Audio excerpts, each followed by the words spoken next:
Mr. Wombat. Mr. Wombat, it's time for bed. What? It's only 2 in the afternoon. Too bad, Mr. Wombat. Don't make me bring out the claw. Okay, fine. I'll try. Remember, kids, a clean mouth is a happy mouth.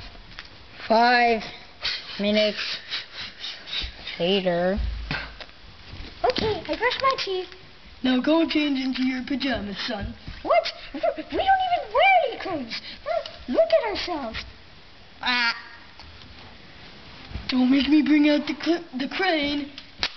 Hey, now wait just a minute. I have a name and it's Crane. My friends call me T-Dog. And you know what else? I have feelings too. Just like a normal prisoner, a wombat in your case. So I expect you to be treated like a wombat or a person in your case. Alright, let's make that the other way around. So, hey, I'm Prince. I'm going to bed. Well, that was strange. Okay, fine. I'll change into my pajamas. 5 minutes later. Find them. I couldn't find my pajamas, guys, so you won't have to see me in them. Yes. Okay, Mr. Wombat, climb into bed.